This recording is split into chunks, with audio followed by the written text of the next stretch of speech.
Michigan Wolverines right now. Yeah. 7 minutes. Set 4 minutes in. 7-0. Yeah, we had a big old winning streak. We had like 11-game winning streak. So 9-0. all right, this live stream's over. I'm out of here. No. No. Just because Michigan can't play ball this year, that doesn't mean it's going to work out for you. We won the Big Ten tournament 2 weeks ago. That's the first time since 1993 when you had Chris Webber. No, we won last year too. Yeah, I don't count it though. It was a fluke. It was when we were because they almost like died in the plane landing there, and they had like 6 hours of sleep or something like that. It was crazy. So welcome to the Syndicate Basketball Podcast. Hey, it's sports madness. You got to talk about it. You know, it's just like movies. We got to talk about the movies too. You know. Right. So, everybody out there in YouTube land, welcome. This is Syndi-Comics Weekly, of course, with Kyle Phillips, BJ Bonstell, and Nate Simmons. We do this every week. So if you're out there, say hello. That way we know who's out there listening to us. Because if not, us three will revel on for hours. You know, and that's how we usually do. But yeah, that's pretty much it. I know our big topic this week we were talking about yesterday and this morning was the commission side of the house.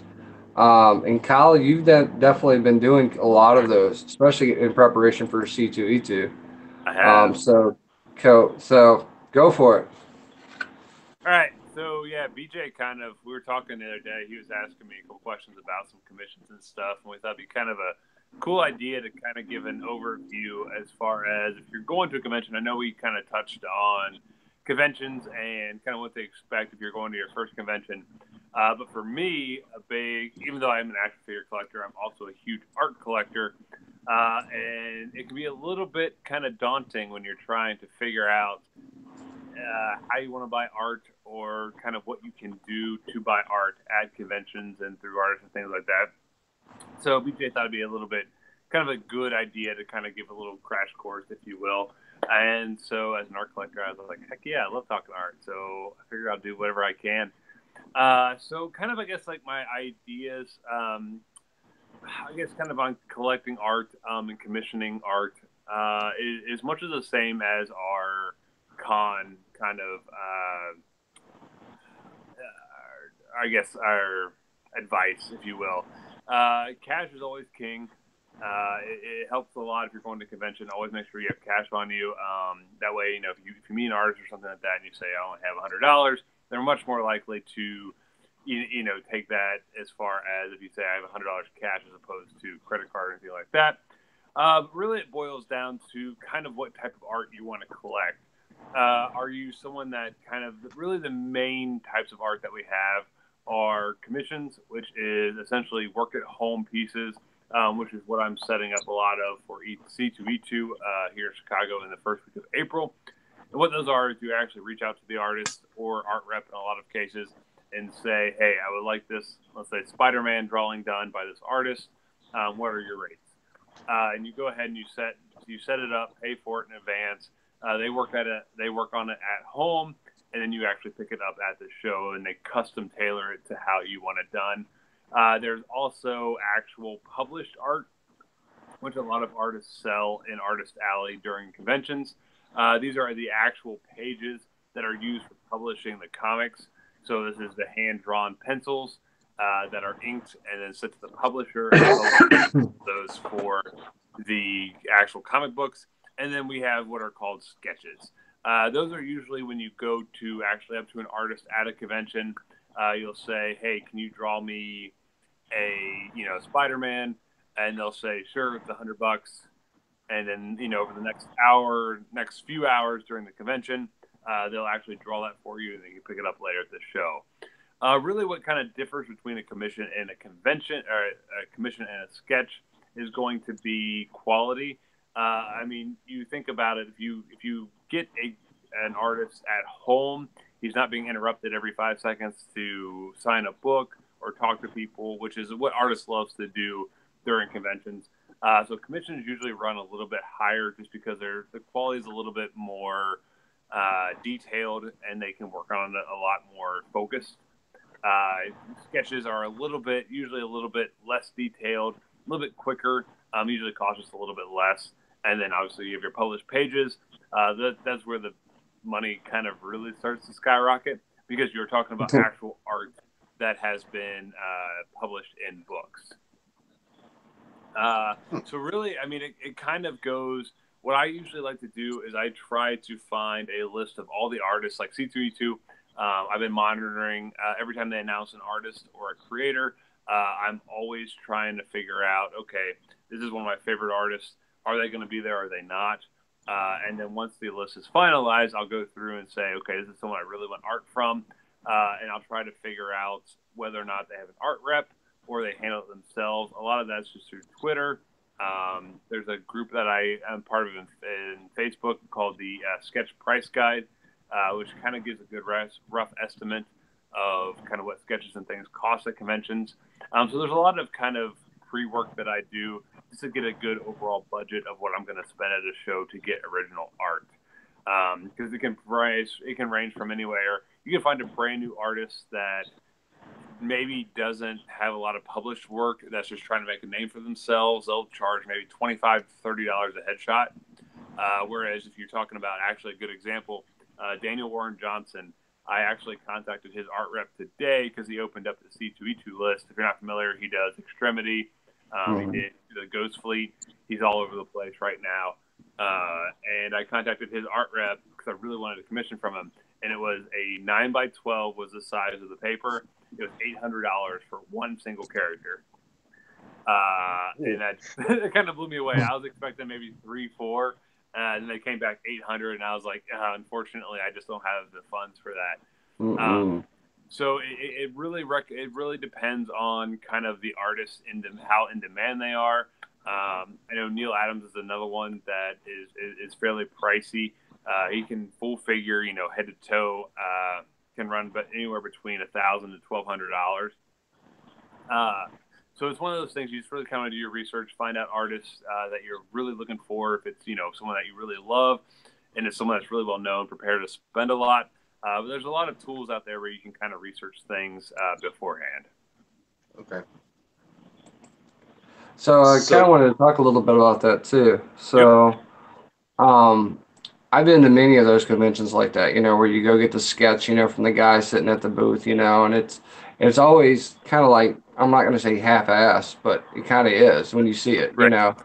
You're expecting like this piece of art, and it makes sense though if you think about it in real time. It's like they're drawing it right there, right in front of you, They don't have the time to sit there and actually sketch it out and, put ink to it as well, because a lot of times with the artwork, you're going to get ink with it as well. Right. So just depending on the artist and what they do, like I've got a couple pieces like that, I've got a couple of Rob Liefeld's, when he first started Deadpool, I've got a couple of pages from New Mutants 98 and 87 for that reason, because I love the artwork he had did back then.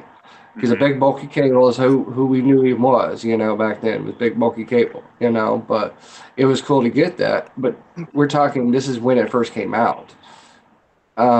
I wanted to kind of talk a little bit about how the value of those go up exponentially over time, because we're talking about things I bought 20 years ago.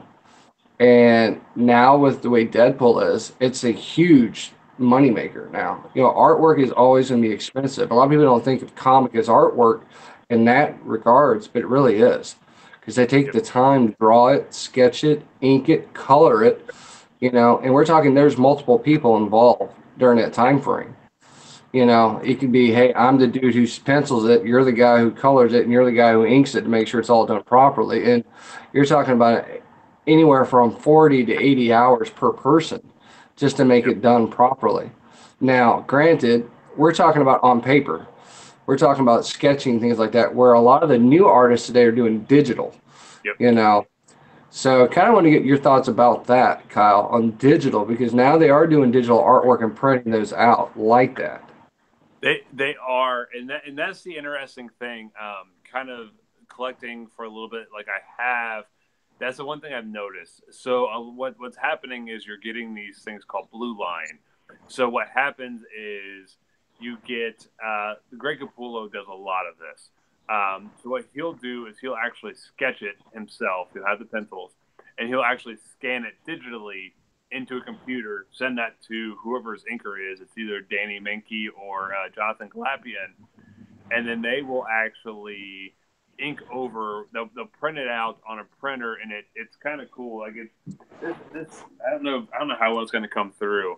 So this is an original page I have from Brian Level, and he actually did all the pencils digitally. And then what he does is, it's kind of hard to see, but there's like little blue lines here. And those are all the sketch marks that actually were done digitally. He printed that out, and they come out like a blue color. And then what he does is actually ink over those blue lines. There in the collecting community, there's a little bit of a, I don't want to say fight of kind of like what's right and what's wrong. But a lot of people aren't liking this because they're saying they're not getting the original pencil scan. They're getting something that's digitally produced and can be reproduced very easily.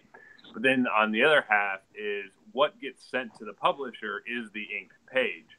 So even though the actual pencil sketches may not be underneath the inks, you're actually getting that actual page that is being sent to the publisher.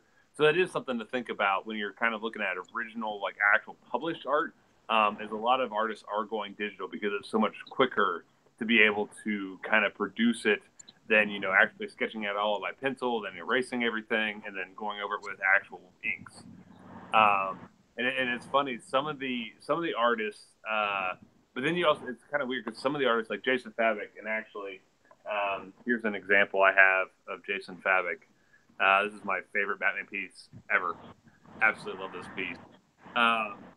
But that was Jason Fabik, and he actually was primarily only digital.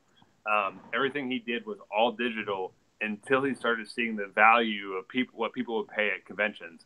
Luckily, I got him before he kind of really blew up. Because I think I paid $150 for that head sketch of Batman, and now you're looking at minimum $300 to $400. And it's funny, now all his work is now pencil and ink because he realizes the value in the resale. And kind of talking what you're talking about, Nathan, I mean, it's just one of those things. It's funny. You look at like Rob Liefeld. He used to charge like maybe $20 a full figure Deadpool sketch. Oh yeah. And now he's pushing $1,000. And part of it is kind of the collecting game of pop culture and comics and everything from the movies just kind of really taking off. But the other part of it is a lot of these groups. Neal Adams is a big one that this happened to a lot, and Adam Hughes is another one that this has really kind of been outspoken about this. And what will happen is, people will go up to him at a convention and be like, "Oh man, I'm your biggest fan. Could you please do a sketch for me?" And they take time out of their day, and maybe they charge them $20, $30, $40, $50, and then the person likes it. They go home. The next thing Adam Hughes knows is he looks on eBay, and the guy's selling it for $1,000. And Adam Hughes' kind of comment on it is like, why shouldn't I get, if someone's willing to pay $1,000, why shouldn't I get that $1,000? And I completely understand that. And it's kind of like with kind of how mainstream a lot of this art and these characters and things like this are going, you're seeing a massive rise. I mean, like I said, Daniel Warren Johnson, just like kind of researching his prices just a year ago, was in the $200-300 range. And then just a year later, now with his rise in Extremity and all that, all of a sudden, he's charging $800. And that's the only thing I'm a little bit fearful with the art collecting is it's just even like it's just going to price me out. Even with the budget and things like that I have, I think that eventually these artists and everything is just going to be astronomical for what they're going to be charging. Yeah, and that's kind of some of the stuff I saw too. Was like Neal Adams, for example. I saw him 25, 30 years ago, and he was charging maybe $20, $30 now. And you're right. I mean, he's at the $700, $800. And we're talking published art. So if everybody that's watched, published art is completely different than a sketch. Yep. So that sketch might cost you $50 at a con, you know. But if you're talking like for me, I'm still trying to save to get Green Arrow, Green Lantern 76 sketch page, you know, an actual published page. And that is like $2,000, $3,000. His first book on Green Lantern is worth so much money now. Yep. You know, just the book itself, the comic itself, but the artwork from inside, and it's different too, because we're talking about size differences as well. Because they scale these art pictures down for a comic book, you know, because it's always big. It's always like I think you were saying 9.5 by something. I mean, an original page will always be 11 by 17. Or 11 by 17, yeah. And I was looking at one of the ones him and Danny O'Neill did for, I think it was Green Lantern, Green Arrow 89, which was their last issue together on Green Arrow and Green Lantern. And that one itself, that last issue where they showed the guy on the cross, but he was on the airplane on the cover, Yep. that cover page that they did together goes for $5,000 to $7,000 as a published piece of art. Now, you can go get a slab copy of that comic for $200, $300. Right. And it's probably signed, too, by both of them. But that published artwork is the original work. So you got to think about it. This is something that's 30 to 40 years old as well. Yep. That they're still maintaining. And most artists do that, too. They maintain a lot of the original artwork. So it's definitely a big change. So the prices you're talking about is definitely, you know, with liquidation, or not going to say liquidation, inflation of the way comics are today, that's why the prices are so high. Yep. And it also has to do with how the entertainment world has come into the comic world as well. Yep. Because it used to be in a convention, you could buy published artwork for $100, $200. It could be almost anybody, yep. You know. But now that we've got so many people involved, so many collectors and so many artists and inkers, everybody's involved, it's exploded now. So, I mean, think about how many cons it's probably just within Ohio this year. You know, you go back 20 years ago, there maybe was one or two, you know. So it's exploded. And it's because of how the entertainment world has changed how we do everything now. Yep. But I love the published art. I mean, it looks amazing. I just can't afford it. Right. Well, and that's where you really start to see like the price. But that's the funny thing. Like even just sketches now, because like I said, that Daniel Warren Johnson, that's not published art. That's just a sketch, and that's $800. Neal Adams, I contacted his son, which is his art rep, and he quoted me just for like a bust. So, you know, chest up of Batman was going to run me about $700. And none of this is published. This is all just a pre-show sketch. And I mean, just even those prices are raising up. And I mean, and now you have Greg Capullo kind of setting an industry standard. I don't know if you guys saw this. There's a podcast I listen to quite a bit called Felix Comic Art, and they were talking about Batman #1. So the renumbering of Batman when they started the New 52. That cover by Greg Capullo sold for $50K. So that's $50,000 for one cover. Now, granted, like, and this is the thing I love about art compared to figures and things like that. Don't get me wrong. I love my figure collection. I love collecting figures. But the one thing about collecting art is it's a one-of-a-kind piece. Even if that artist draws, like, Spider-Man in the same pose, in the same kind of, aesthetic, there's still going to be differences. Art is the one thing, no matter what, there's only one of. It doesn't matter how many times they try to reproduce something. It's always going to be different. And that's kind of the one takeaway I always get in collecting art is this is one of a kind. It's the only one out there, and especially when you're talking about published pages and published covers. So I mean that kind of helps the budget just a little bit to kind of soften it.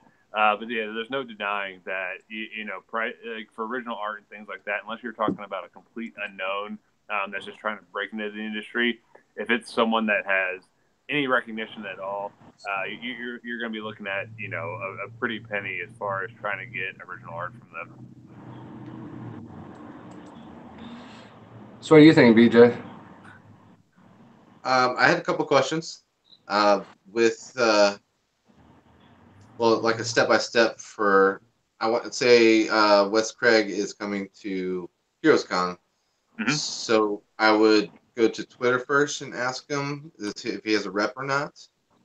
Him I actually know. It's Cadence Comic Art.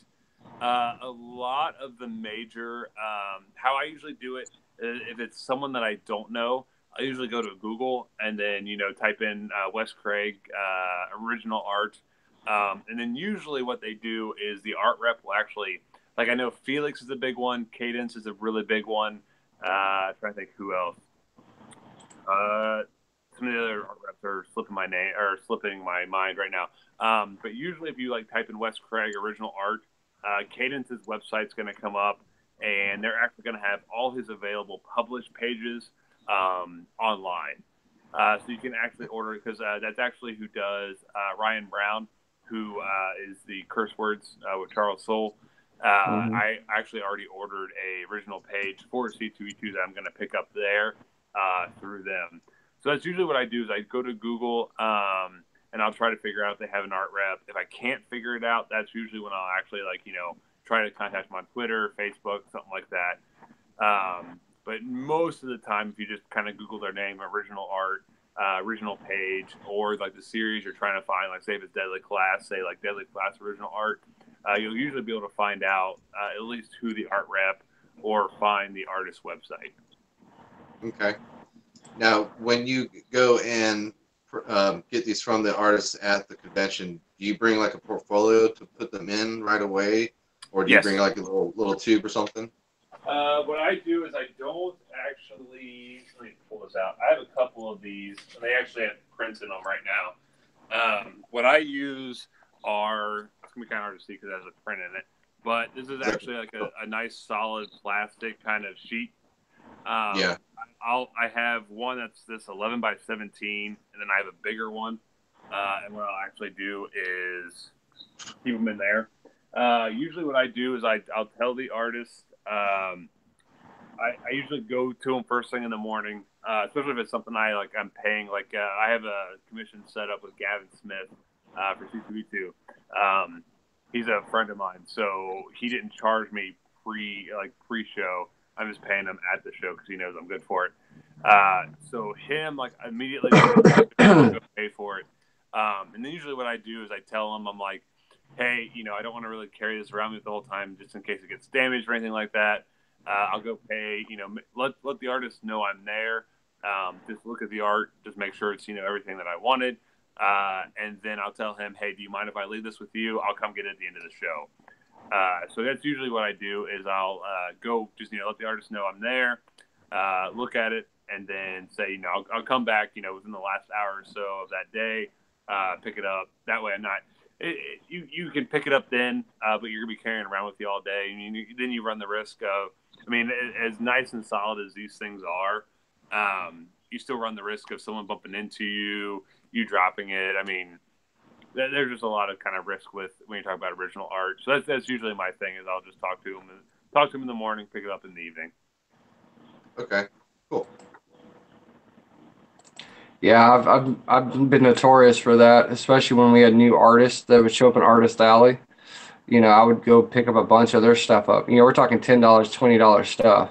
And I'd have a stack this big of stuff, and I'm like, oh, crap. I got to hold this all day, because the new artists don't do that for you, It's usually the seasoned artists will do that kind of work for you. Right. Which is definitely awesome. It's the same way with comics. I have certain comic vendors I go to, and I usually will tell them, hey, I want this stack of, whatever. I bought an XMen box one time, and it was one of those blind boxes of 100 or something like that. And I said, hey, can you just hold the box until the end of the day? He said, sure. So you put my name on it and put it to the side. It's the same thing. You've got to have that repertoire with these people to work. Just like, I used to work with Mile High Comics, when I lived in Colorado for the same reason. We'd show up at a con together and I'd work with them, help sell stuff, and then leave out from there. And it's funny because I'd be looking at the comic prices of Mile High was selling. I go down to the vendor 5 booths down. You got the same books, and he's charging 30% less. I'm like, all right, I'm buying my books from him. I mean, common sense is like I don't care if I'm here, being supported by it, because that's what I was doing Major Grady at the time. Mile High was one of my customers, uh, so I would be doing CGC and at the time PGX, certifications.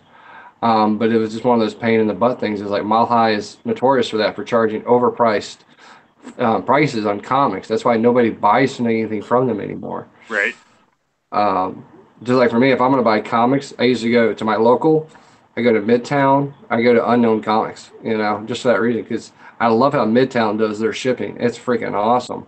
It They is. bag and board everything, and then they stack it up in those brown protectors. So it's Yep. like it's freaking awesome. That's why I'm kind of. This is my first order from Unknown. At a mass. Like I bought individual books from them, they came by fine, but I've got an order of like 15 books coming in tomorrow, so I'm kind of interested to see how they're going to be packaged together. Right. All right.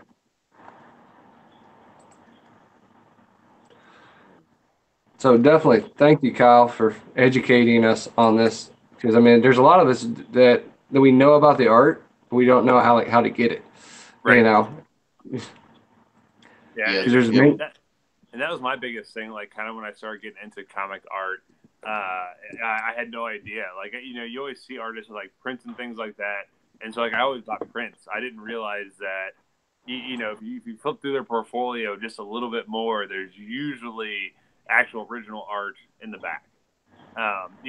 Most artists don't usually have their original art kind of out front and center because most of your convention goers aren't looking for that. They aren't looking, to drop maybe a couple $100 on an original piece when they can buy a print for $10 or $20. Yeah. But and that's the one thing. Like that's the thing I really realized. This is the when an artist or creator goes to a convention, that's their livelihood. They're not. I mean, as much as they love signing books and saying hi to their fans, I mean, they're there to make money. This is their business.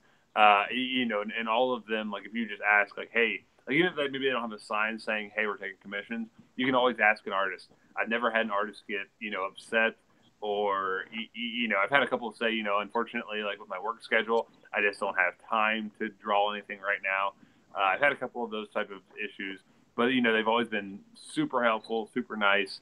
So if you ever and that's the other thing, like really kind of like look through Artist Alley. Like I know like a lot of us go to cons to meet celebrities and buy toys and a lot of those things. But I mean, just walk up and down Artist Alley, and if there's something that catches your eye, like even if it's just a print, like it doesn't have to be original art, but even just a print, if it's something that catches your eye, talk to the artist, talk to kind of get to know them a little bit. And try to support them as much as you can. That's one of my favorite things is finding kind of unknown artists that their style really kind of connects with me, and I'll have them draw me something just to kind of give them like a little support and just let them know like that there are people out there that really enjoy what they're doing and try to make their con just a little bit more exciting. Because I mean, as fun as it is for us, I'm sure for a brand artist to be able to sell an original sketch or anything like that, I'm sure that's a ton of fun for them as well. Well, I tell you, there's one little thing I used to do too. Is I'd go to the old artists. We're talking like Lin Wen, Cockrum, and Herb Yep. Trimp, and those guys. Their prices are cheap, like cheap on a lot of their stuff. They are. And Steranko. I mean, I saw Jim Steranko, and I had him sign a couple of Nick Fury sketches, for that reason, because he used to do that back in the '70s. They're just wanting to get rid of their stuff now. So, definitely, if you're gonna be out there, hit up those old guys. The new, there's like a gap. It's like you got the young kids who nobody knows, and the old guys who nobody really knows anymore because they're gone. Right. They've been out of the, Neal Adams is one of the few exceptions. He really is. We've got a couple of those guys, Dan Jurgens, those kind of guys. But the Claremonts, like those guys, you don't see them anymore. Yeah. Well, and that was the funny thing. I was kind of laughing at my wife today because like we like don't get me wrong, like I love Daniel Warren Johnson. I think his extremity is phenomenal. If I hadn't already spent the money I had on C2E2, I probably would have went ahead and gotten a sketch from Daniel Warren Johnson. But I was kind of laughing a little bit because I was like, here you have a fairly new up and comer, Daniel Warren Johnson, start charging $800, and I actually contacted Klaus Johnson, Dark Knight inker, worked with Frank Miller on Daredevil, has done a ton of stuff, pretty much a legend in the comic industry. And I contacted his art rep, and I think it was $400 for a full character 11 by 17 sketch.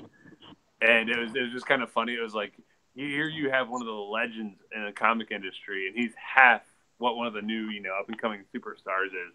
To just kind of prove your point. Yeah, like some of the older guys that they're very set in their ways, and they, money isn't necessarily like the biggest thing, and they know they can sell their art, and they do it for a little bit cheaper of a price.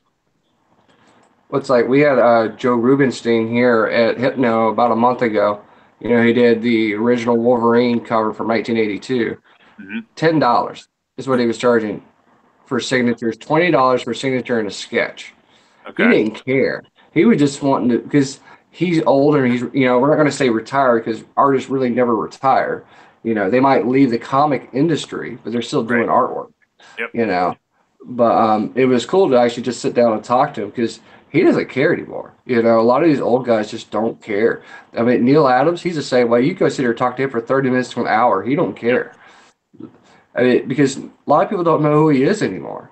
Because, I mean, luckily, like now he's doing Dead Man in DC. So that's his first book he's did since he did Odyssey, like 5 or 6 years ago. So it's these old guys are starting to have a little bit of a resurgence into the industry. But I think what they're trying to do is teach the younger generation of artists, hey, you might want to look at these kind of things.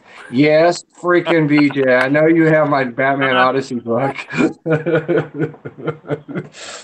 You're welcome. I really appreciate it, man. Yeah, no problem.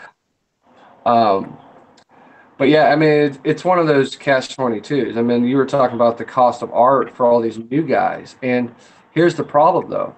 Nobody's going to buy it if it's somebody they don't know, a lot of times at that price. We know who these people are because we stay engaged with a lot of different comics within the different companies. So we know, like Extremity, we're talking Baby Teeth, Redneck, you name it. A lot of these independents are up and coming people. That might bite him in the long run because he might end up alienating himself from his fans. Right. If you try to charge way too much too early, he's not Jim Lee. He's not, Greg Capullo. He's not these guys who've been in the industry for a long, long amount of time, who's been doing this for a while. So it's definitely interesting. I'm always hesitant when a new artist wants to charge that much. Yep. There's a reason for that too. Don't get me wrong. I do believe they've earned it. They earn the work they do, especially like in the scenario we're talking about where somebody goes back and sells it for $1,000. First of all, that's a scalper, and he should be smacked upside his head. I mean, because he took away time from another actual collector who could get something signed or sketched or drawn for them at a reasonable price, And B, I mean, you just betrayed the artist at that point, I'm sorry. I mean, that's one of the things we all know with artists, inkers, and even writers is if you have a relationship with one of them, you don't ruin that by doing something like that. I mean, you want to get further into comic community like that, you don't do stuff like that. I mean, it's just like Ethan Van Sciver is a good friend of mine. I've known him for 15 years, and I would never jeopardize that. Just like BJ, you wouldn't jeopardize that with Chad. And same way with you, Kyle, with all the guys Yep. It's the same thing. It's a respect thing, too. If you actually respect that artist for what they're doing, you won't do stuff like that. Exactly. Got a guy who does tables for all the conventions around here, and he's became really good friends with Sanford Green, I believe his name is. He does Power Man and Iron Fist a couple years back. And he would actually just make little sketches and give them to the dude's daughter and everything just because they're just really good friends now. They respect each other, which is really great. Yeah, I got lucky one year because I was a volunteer at SDCC, which is freaking awesome for artists. I'll tell you that. I mean, as much as I bash it, don't get me wrong, there's some great artists at SDCC. And that's where you'll find me at if I'm going to one of those. We had a conglomerate. We had Dan Jurgens, Klaus Janson, Frank Miller. I mean, we had a ton of people that year. George Perez was there. Marv Wolfman was there. And in these big cons, you're going to get that. But also it comes with a big price as well. So small cons, cheaper price. Bigger cons, more people. So you got to weigh those kind of odds as well. It's like, hey, like for me, I was trying to get my Crisis on Infinite Earth signed by everybody, you know, and all I needed was a couple from Marv and a couple from George to sign, and I was done. But I tell you, one of the coolest people down to earth there was Dan Jurgens. I sat down and we actually talked a little bit about the death of Superman, you know, when he helped write that, you know, and I said, why did you kill Superman? You know, it's always the question of the day. He said, because nobody's ever tried. Nobody's actually successfully killed Superman. And he said, and I still didn't, you know. You know, it's because he's DC's flyboy. You know, he's never going to be dead. He's never going to be gone 100%. If you killed off Superman, it'd be one thing. If you would have did it in the 30s, 40s, or even maybe in the 50s, but to do it now, when we're so close to Action Comics 1000, you know, just imagine it. If Bendis comes in and kills Superman, imagine what would happen in the community. You know, it would be catastrophic because he is their flagship boy. I mean, look how many issues, how many comics he has just around him. Same way with Batman. Yep. You know, we all saw what happened when you killed Batman off. He came back in the Return of Bruce Wayne, you know, and he brought back everything evil from the dark universe with him, you know. So it's catch-22 is that you can only do something like that so long, you know. But like I said, back to Dan. We were talking a little bit about, you know, hey, going through the stages of the 90s. And one of the cool things he was talking about was Ron Mars. If you don't know who Ron Mars is and Daryl Banks, they were the guys in charge of making Hal Jordan go crazy and turn into Parallax during Emerald Twilight in 1993, 94-ish. And that was an offshoot from the death of Superman. So one of my favorite dudes in the world, you know, was Ron Mars, because I loved how his story was, and I loved how Daryl Banks would draw Hal Jordan.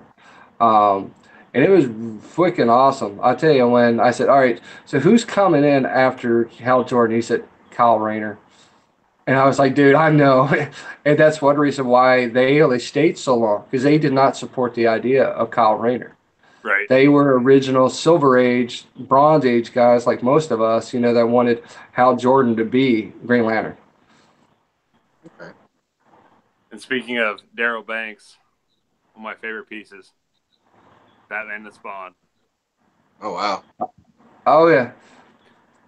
I remember that. Really cool.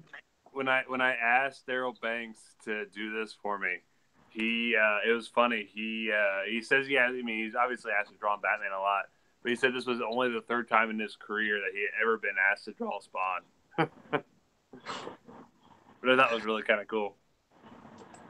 Well, and you think about it, I mean, Daryl, he did Green Lantern for almost 15 years. Yep. I mean, that was the catch. He started with issue number 1 when the second series came out, you know, and he was with them until the end. Yep. And it was sad to see it happen, because I got Ron and Daryl were together, and I had him sign the Emerald Twilight where Hal Jordan goes nuts. And I said, hey, Daryl, can you do a sketch for me of something that you wanted to do that you've not been able to do with Hal Jordan? And on the back, he drew Alan Scott. Nice. You know, and that was freaking awesome, because in issue 19, Daryl didn't actually do that issue. And he was so mad he didn't get to do that issue, because it was the Alan Scott remembrance issue. So I was like, dude, I mean, it was cool. I was like, he had sketched over Hal Jordan, you know, when he was laying on the ground, you know, in Emerald City, and then on the back he put Alan Scott standing up over him, and I was like, that's freaking awesome, dude. Cool.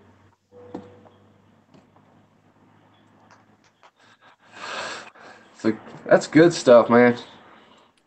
So, any advice though for say I got $30 and I'm going to a con and I want to sketch?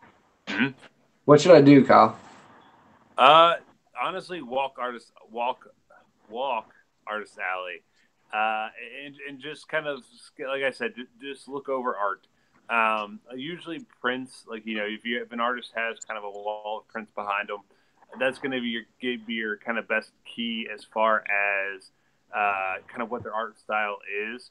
And that's something huge for me, is just kind of seeing like an art style. And Kyle Stram, I don't know if you guys know who that is, but he does Spread. C2E2, I'm looking for him to do a Carnage, because he does like kind of symbiotes land, like kind of mass bodies like that very well. And I think that he would do a Carnage very well. That's kind of my biggest thing, is always I go to a convention with kind of an idea in mind of like, so C2E2 for me is going to be Spider-Man. So almost all of the commissions I'm setting up are all going to be Spider-Man related. So like, that's kind of my advice, is like, walk through Artist Alley. Just see what strikes your eye. Think, look at styles, whether it be prints, whether it be original art in a portfolio, and just kind of see what you think, whatever idea you have in mind would fit the best. If you only have a little bit of money, you're definitely going to want to try to find names that you do not recognize. I'd say if you have under $200 to spend, you're not going to want to go to a name that you instantly recognize. Unfortunately, just with sketches and things like that, it's just going to be, those are going to be a lot more. And then the other thing is kind of know, like, do you want full body? Do you want just the head? Do you want, maybe a waist up? Because all those factor in. And just talk to artists. I know there's been a lot of artists where I've been like, hey, I have $50. What can you do for this? And a lot of times the other thing is like, kind of feel the artist out and what they're thinking. This is probably the biggest one for me, is what I'll do is I'll go to an artist and I'll be like, hey, I have this idea. I'll have 3 ideas. I'll say I want Seven to Eternity piece, I want a Batman piece, or I want a Spider-Man piece. And I kind of watch the artist's reaction to see which one kind of piques their interest. Because, an artist is like anybody else. If it's something that they're really into, they're going to put a lot of time and effort into it. If it's something like, if they're drawing Batman for the 10,000th time and they never get to draw anything other than Batman, they're going to do a good job on it, but they may not be as into it as, let's say, if you ask them to do a Spawn or something really out there. So I'll usually try to talk to the artist and kind of see what books they like, what kind of characters they're into. Like Gavin Smith, this is a good example of him. We were talking C2E2 last year. We're both huge Rick Remender fans, and we're both huge Seven to Eternity fans. And we were talking, and I was like, hey, I would love for you to do your own version of a cover. And he was really down on the idea, but I didn't have the budget for last C2E2. And then Cincinnati Expo came, and he was there, and we were talking, and I had him do a Spawn for me, but I didn't have him do for this. And we were talking before C2E2, and he was like, hey, do you still want that done? And that was like, he was so into that idea. He gave me a hell of a deal because it was something he really wanted to do. That's the other thing, like, always just kind of have a bunch of ideas and see what piques the artist's interest the most. But yeah, I like I said, just kind of always walk around Artist Alley, walk through it several times, talk to the artist, and just find something that connects with you. That would be my biggest advice. Yeah, and one thing I will say, the same thing true for artists is the same thing that's true for all cons. If you know the artist is going to be there Thursday, Friday, Saturday, and Sunday, Sunday is your day to go, because that day is usually cheaper on, especially on pencils. Because I remember it was Jay Lee. Jay Lee was doing pencil work. He was charging $40 for a half body up shot, on a sketch cover or on a print page. But on Sunday he was charging $20, Right? Because he's looking to see who is still there at the con that still wants to have something done. For that reason. And did want to say welcome everybody that's in the chat. Johnson, Kenobi, Drew Manchu. Thank you guys. We've been kind of going on for this for a while. Didn't want you guys to think, Tattooed Hunter, didn't want you guys to think we were just avoiding everybody, but it's kind of what happens sometimes when you get into talking. But yeah, like I said, Jay Lee is one of the coolest people just to sit down and talk to. That's Oh yeah, my Jay Lee. All right. that is awesome. Oh, and so I did want to bring up one more topic while we're talking about artists. Um, so there's been a huge surge of blank covers lately. And that's actually to tailor towards conventions and tailor toward artists for them to do things. I know I just had one done. I had Michael Turner. I had him do Wolverine because he doesn't draw Wolverine a lot. The last time he drawed it was back when it was the Top Cow and Marvel crossover. But that one was a huge success. It was expensive. Don't get me wrong. I had a full body shot of Wolverine versus Sabretooth done by Michael Turner. That was wicked expensive when I got it.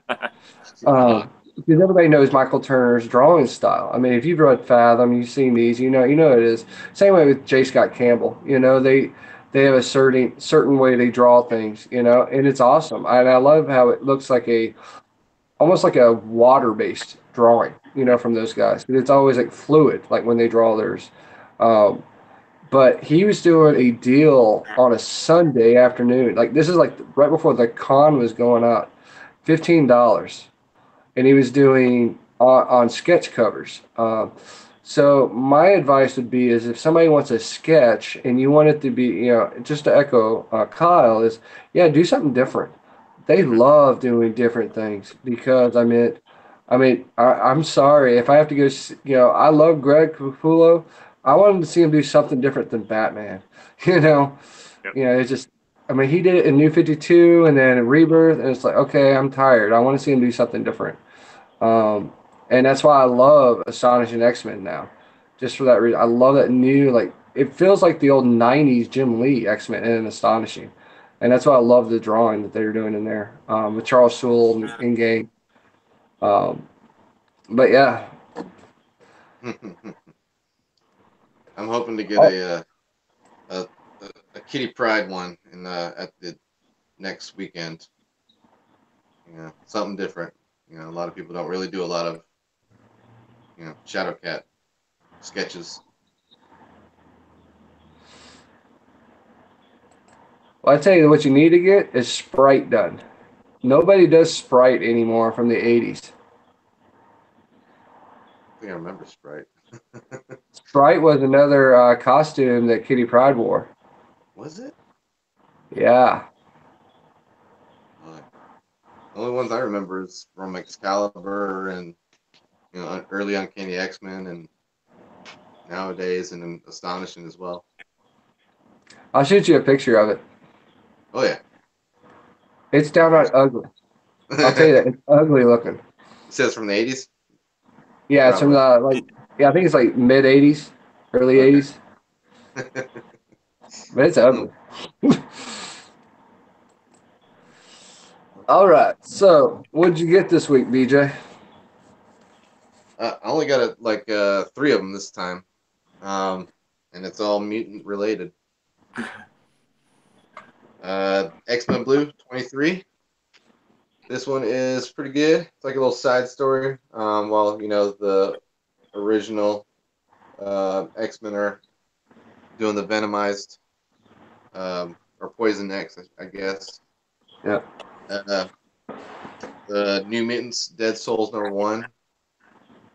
I love that cover. I can't wait to get mine in hand. But I thought Ron and Boom Boom were dead. I don't think so. I think Boom Boom got brought back to life by Gideon. It's fine by me. So that's cool. And then Astonishing X-Men #9. Nice. Yep. Gotta love Charles Soule. Yep. Good stories on this one. This one was really good. I'm excited. Other pickups. I just grabbed some 4K movies. This was on sale for $20, so might as well grab that. Gotham by Gaslight. Yeah. Yeah. And then, of course, Thor Ragnarok. Had to get that. Now you can show that Odyssey off again, you know, just you did pick up. For Nate there. It is nice. Yeah, let's get the side there. Here we go. And yep, once again, man, I'm sorry that it wasn't wrapped up with the stickers on there. Yeah. I ain't worried. I'm just gonna use it for my reading copy because I've got all the issues already, but they're all 9/8, you know, and so I don't really want to crack them open yet. Yeah. Right. Oh, cool. It's got a little sketching inside. I love when they do that kind of stuff, you know, like the because it's kind of sporadic. I noticed that too. Like, you know, I picked up that Watchmen set last week, you know, and I was reading, you know, through them, and then it's the same exact thing as the Absolute Edition, and it's really? just it's in a smaller format. You know, it's just a one issue format versus the big format, and it's not, of course, not as big as an Absolute. But I was kind of disappointed that there was like no variant covers or anything like that, you know, because they did do some reprint covers of Watchmen back in the 90s. Mm-hmm. You know, it would have been cool like they would add some of that kind of stuff in. And I think that's where DC is hit and miss on what they do lately. Yeah, I noticed the same thing when I bought that Dark Knight Returns hardcover set. There's absolutely no bonuses at all. It's just basically the 4 issues in the hardcover. Like there's no sketches, no layout or script work or anything. It's just what you got in the issues. So yeah, I wish DC would kind of maybe do some of the extra stuff just a little bit more. Yeah, and that's kind of why I didn't buy it, because I saw that in the Master Race. You know, Master Race has the big set. You can buy the deluxe editions, Yep. and I'm like, there's nothing really extra. And it was funny because they had like some of the covers and some of the issues, but then not the rest of them. Right. And I'm like, okay, just if you're going to do it, or if not, don't at all. You know, it's kind of like, and they didn't do anything at all, of course, with the Watchmen set. You know. But I mean, I like the idea because it's a hardcover per issue. Mm-hmm. But it's like, okay, I'm looking at a box that's this big versus a trade paperback like this, Right. as far as space. You know, that's kind of what gets us all as comic guys is space. You know, it's like, all right, how much room am I going to take? Especially when you start talking omnibuses and minibuses and everything else that come out now. Yep. All right, Kyle, how about you, man? What'd you get this week? I actually did not get any comics, unfortunately. I did pick up Justice League on Blu-ray. And I don't care what anybody says. I'm going to support every comic book movie. I don't care if it's good or bad. I didn't think it was great, but it's not terrible. And then my other big pickup for this week, I don't know, some of you guys may have saw it on the Syndi-Comic or the Syndicate, but I picked up the Arkham Asylum Joker hot toy, and I absolutely love this figure. So I think this is probably the closest thing we're ever going to get to a comic version of Joker. Yeah. It's from Hot Toys, and yeah, this is the more I messed around with him, the more I took pictures of him. This is probably one of my favorite figures in my collection. It's fantastic. So that's all I picked up this week. Wow. It'd be interesting to see if they actually make that monster version of the Joker that was in Arkham City. Mm-hmm. You know, where he gets pumped full of it. It'd be awesome if Hot Toys did that one. Sort of like how it had to be the size of Hulkbuster though. Well, and that's what I'm like. I'm hoping because like I keep trying to buy every single one of the Arkham like Hot Toys they bring out because I'm hoping they do more. Because like I really want a Selena Kyle. I would love to see like their version of Bane. So I'm hoping that maybe this one sells because the Joker's already sold out on Sideshow. So I'm hoping that with how well Batman and Arkham Knight and Joker and a few others have done, I'm hoping that they do more because I kind of like them because they're a little bit more comic accurate than the movie ones. Like don't get me wrong, I love my Hot Toy collection. I love the movie versions of figures, but if we could get some more, even if it's just video game based, I think those have a little bit more kind of trueness to the comic book characters, and I love to see it. Definitely. So I didn't get a whole lot this week either. I got Justice League. Everybody else. Because I want to see the extended edition of it. You know, I want to see what was taken out. You know, because of Right.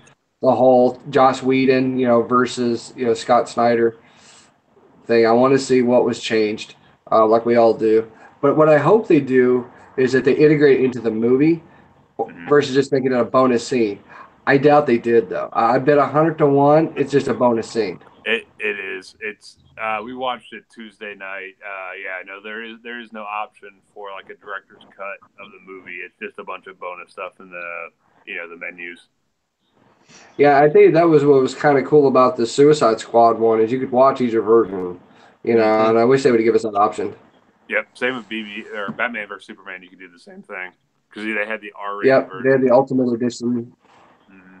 And then the only other thing I got this week was this guy. Oh yeah. It's the third party masterpiece, Cybertron Starscream. Nice. Saw that on your video. Nice. Yeah, I'm loving these third party masterpiece Transformers. I mean, they've been doing outrageous things that Hasbro and Takara can never do. I'd love to get And, one of those one day. Those are and nice. Nathan, just so you know, you knocking off like every figure you could when you're trying to film on your video made me feel so happy. I was I sitting bet there it like did. I was sitting there watching it, cracking up because I was like, I'm not the only one. We all do it. And it's funny too, because like I was talking to Plastic Addict one day, and I was like, dude, all right, how do you not knock shit off this pegs every time? And he was like, well, you got to look at the peg, and you got to look at the car, and you got to see which way it's going to hang. And I'm like, I ain't got that kind of time. Nope. It's like, Uh, all yeah, right, that was pick them all back hilarious. up. Yeah, it ain't a hot man if he ain't dropping something. That's for damn sure. No, but I'm excited. My books are supposed to be here from 2 weeks ago, tomorrow finally. And I just did another order through Midtown to get everything from the previous 2 weeks. So next week I should actually be caught up when I go to Hypno finally, when they actually have books. And then I'm just going to pray to God they actually get some books.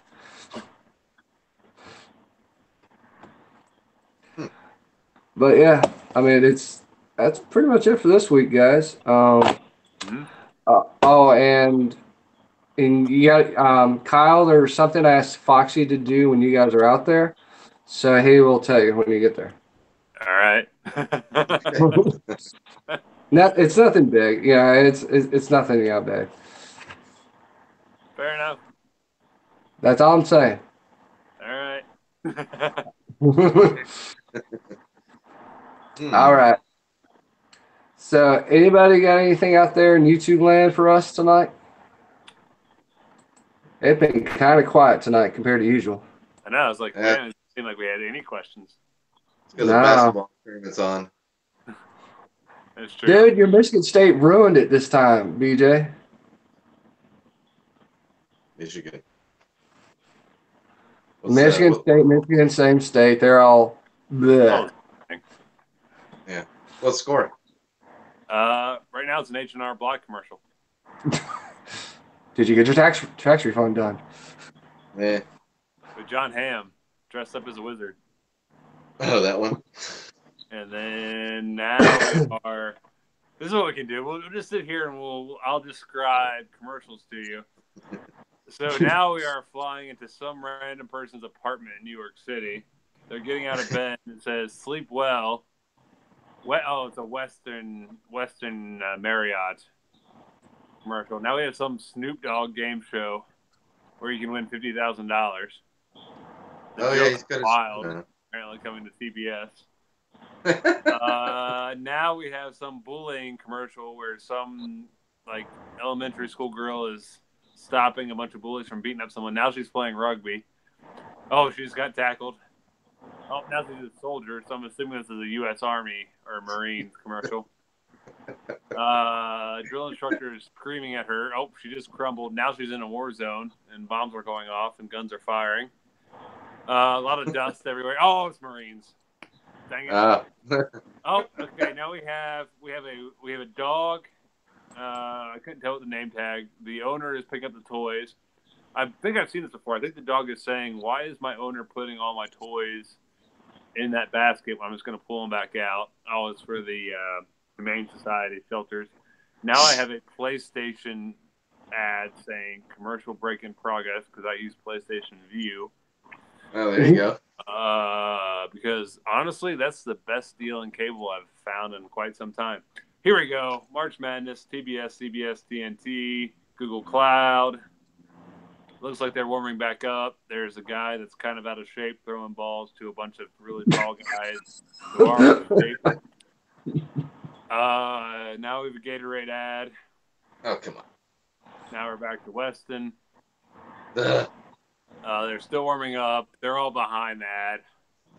Must be halftime. They're all making baskets. First half stats. It is 31-28 Michigan. I'll take it. Field goal percentage is 48% for Michigan. Montana. 3 Okay. points is Michigan is shooting 2 for 8. Rebounds they have 16, and bench points they are killing Montana 13-3. I know nothing about basketball. I'm a hockey guy and a soccer guy, so I kind of know what they're talking about. Now we have Neal Lavin and I don't know who this other guy is, but they're talking about something there. I have it on mute, so I have no idea what they're saying. There's 2 guys behind him. One guy looks really douchey. I mean, like ridiculous. He has a face like he knows he's on camera, and he's just like back there, like, yeah, look at me. Mm-hmm. Let's see. Moritz Wagner has 0 points, which I guess is uncommon considering average is 14.5. Yeah. Muhammad Ali Abdur. I don't know. Muhammad Ali Abdur Rahim. He Rahim. doesn't have any points, which I guess is weird. Really? Wow. Yeah. But they're winning. That's right. Now some guy named Evan Washburn is on the court talking. Again, he's on mute. I have no idea what he's saying. All right, let's get back to normal stuff. So welcome back to the Syndicate Basketball Talk, where I just gonna do play-by-play the rest of the game. Well, you could do that on your channel. He inbounded the ball. Michigan has it. Oh. Number 3 is bringing it across half court. He passed it to some tall guy. Okay. For 4. He passed it in to number 13. A slam dunk. That's what, 2 points? I got something about soccer. All right, I'm done. All right. So Atlanta United just started up again. Their season started, I believe, this past week. There are 2 half-price bookstores in Atlanta, so I'm gonna go down there with my buddy Candler, and I'm gonna hit that up finally. Nice. Yes, sir. Are you going this weekend? No. Okay. I picked up a shift on one of my part-time jobs. I pick up every once in a while to get some extra cash for the convention coming up. So. Gotcha. Yeah, it'll be later on. This week they're doing their coupon sale. Yeah, he's going down there Saturday. They're playing again. I'm not sure who they're playing, but okay. I told him to go down there to look for some books for me. Nice. Yeah. All right. Well, if you're heading towards Atlanta, they have that second in Charles and Kennesaw. Yep. I've been there once. And Steel Collectibles too. I'm gonna write that down. Because I did a hunt up there, and that's where I found a ton of old NECA Predators. I found some G1 Transformers, some old Toy Biz Marvel Legends. They had a ton of stuff.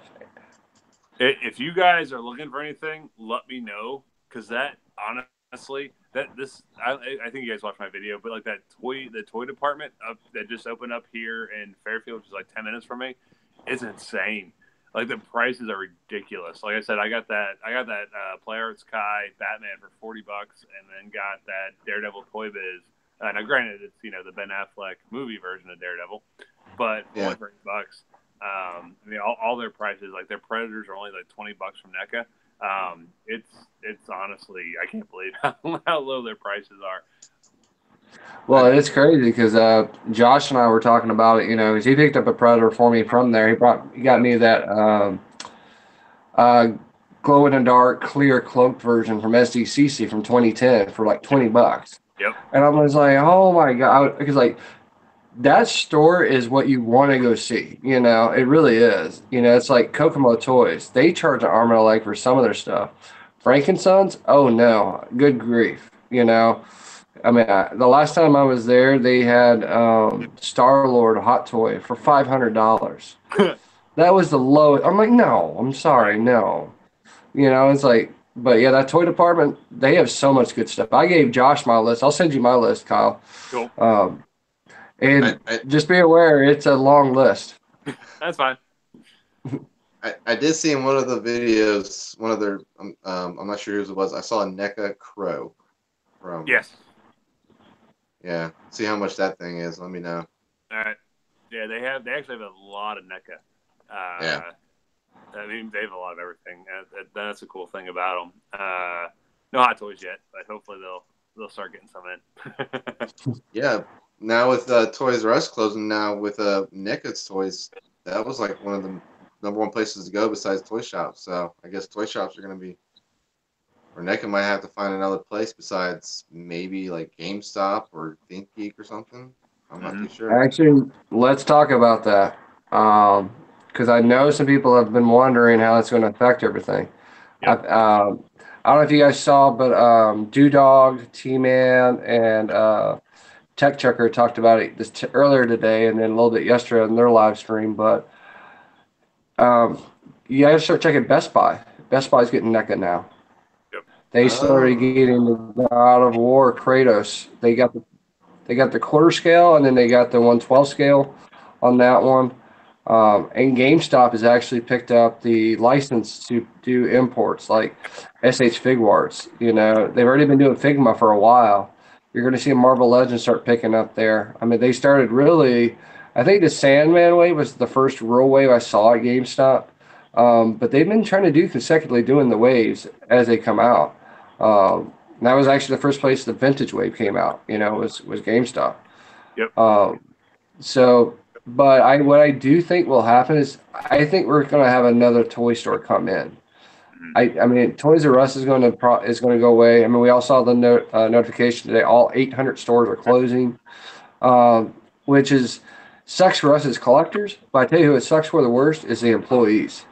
We're talking 33,000 people out of a job as of whenever they close their store. You know, and as collectors, that's great for clearance sales. Don't get me wrong. But at the same time, we need to really remember these people. Now that we're talking about a whole economy that's going to change. Yep. So we are all going to be going to either the red store, Target, or the blue store, Walmart. And then your GameStops and your LCS, because some people forget LCS gets a lot of stuff in too. Yep. Like, you know, every one of them, you know, it depends. You know, your mileage may vary at each one, but like mine gets in DC Icons, DC Collectibles, Legends, NECA. It gets all that kind of stuff in. That might be where we actually have to go now. Yep, which I'm curious to see now that Sideshow is now the distributor for DC Collectibles. So any of the icons, any of those figure series will now all go through Sideshow. So yeah, I'm wondering how that's going to affect LCSs and things like that. Because yeah, mine's the same way. Like you can always go in and find the newest icons. You know, anything from DC Collectibles, the black and white statues, any of those type of things. But now, you know, now that you have Sideshow doing it, I wonder how available they're actually going to be again. Well, I think what we're going to see is a distribution problem. First, from DC getting it to Sideshow and Sideshow getting in and out now. Because, like, for example, TRU never sold DC stuff other than Mattel's Multiverse. Right. You know, now with DC Essentials, which is a replacement for Icons coming out, nobody's really said, all right, when are we going to see the first ones show up? You know, they were supposed to be out in February, and nothing's came out. We actually got new Icons, actually, that came out. You know, we have the Doomsday versus Superman come out, the Bat Sons came out. All those new ones, those are supposed to come out way long time ago, and they're just now getting out. So I can see that probably the distribution is going to be way different on the sideshow side. They've got their work cut out for them. I mean, they've already been doing Hot Toys for a long time here in the U.S. Mm-hmm. You know, and they've been doing the sideshow premium, format figures as well. I mean, trust me, they look awesome. $600 is not within my budget, for a lot of the premium format ones. But the DC Essentials is actually going to be their first subline where they're talking $20, $30 figures. Exactly. That supply and demand for that is going to be astronomically more than what they have today. Yep. Because people want multiverse, they want DC Essentials, they want those kind of $20, $30 figures. Well, so it's definitely interesting. Well, and that was my biggest question about it because, I've been a customer of Sideshow for a couple of years now, and it's like never once on their site did I ever go to their site expecting to see something under $100. Like it was the abnormality if all of a sudden you saw something for 80, and then now they're taking on a whole line of $15 to $25 figures. I'm very curious to see how they're able to handle kind of that distribution load compared to their couple $100 premium format figures, the legendary figures, the Hot Toys, all the more high end collectibles that they specialize in. I can see delays for Hot Toys is what I can see happening. Could be. Even more than normal. Because we all know, when you order one, it could be a year from when it actually comes out. It's the same way with Mezco and Mafex today. Mezco and Mafex are the between, of course, the Hot Toy and the Marvel Legend or DC Multiverse. We're talking at that $70 to $80 range, maybe $100 if it's the PX exclusive from Mezco. Right. But we're talking about, this is a lot. And it's across the whole U.S. I've been to Sideshow in Thousand Oaks, and that's a small office that manages that, so it's going to be crazy when they start taking all this stuff over, because now they have DC on their backs, for all this. And we're talking Mattel too, because Mattel owns all the rights, of course, to the multiverse line, so having a distributor is awesome. Sideshow, because we know the expectations of the customer service from them. But it's a bit, I don't know if they might have bit off more than they could actually see. Right. You don't think that they're going to maybe up it up with these characters and make it towards maybe a Mezco style figures? I don't. I don't because either. Mezco's already got the rights, to Mezco and Mafex and SH Figuarts already have those rights to all those lines. They have those licenses, and they're trying to keep Multiverse and Essentials reasonably priced, especially for the young collectors, But DC wants those lines to basically compete against Legends, and I don't think DC don't seem too focused on. They'll let Mezco do their thing. They'll let SH Figuarts do their thing. They'll let Mafex and all those other guys do theirs. I don't think they're that worried about competing with them.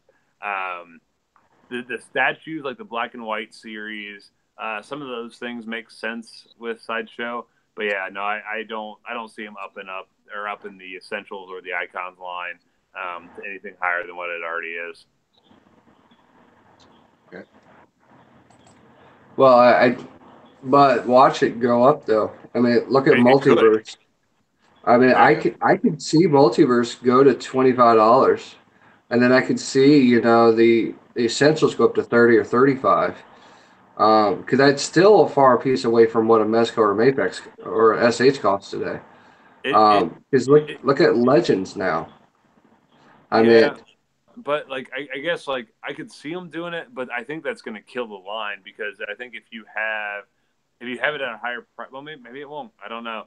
I don't know. Maybe they're trying to get more exclusive with Sideshow and maybe kind of make it not as readily available. But I think it's gonna be interesting to watch the next couple months and see once that starts rolling out here. I think July is when it starts. If we see a drop in like icons and those type of things, or if the prices go up, or if it kind of stays status quo. Well, and I think here's the other problem we haven't talked about is that Walmart and Target are the main people that carry those items today. So there has to be some kind of agreements between Sideshow as far as distribution to those bigger companies as well. And here's your catch-22, and this is one reason why TRU went out of business. Their cost model. Their cost model is what costs them their business a lot. So you look at what a Marvel Legend costs there, $20, $22, depending on what it is. You can't compete to $16.82 at Walmart. When Walmart's taking a $4 hit, but they're selling more to overcompensate that, it's always going to kill you. Right. Like Transformers, for example. You guys know I collect everything Transformers, but I don't buy from Toys R Us for that reason. Yes. I mean, a Voyager class figure costs $24.99 at Walmart. It costs $32 at Toys R Us. Jeez. And retail price is $29.99. So TRU is already adding $2 to $3 extra for each figure at a higher price. That's going to hurt you, just like they did Kmart. Kmart did the same thing. If you go to Kmart, it's $25 for a Legend, and that's why they're going to sit on pegs because people don't want to spend the extra $5 for that. But I do see that becoming an issue is that if Sideshow and DC say, hey, we want to raise the price on Essentials or on Icons or on Multiverse, they might alienate themselves. I mean, it's definitely more collectible. Don't get me wrong, because it's not something readily available. But you're going to alienate a lot of customers that buy that item. But we all know nobody buys Multiverse. Unless they're at Ollie's for $10. Exactly. Yeah. Well, I tell you what irritates me here. Let me pull this off the peg. So we never got this wave in California, in my town, ever. The Super Friends line from Multiverse. This is the only Multiverse ones I own. And this was what irritated me is if Mattel can't distribute this enough here, how is Sideshow going to do that? Exactly. Wow. We all have the same problem.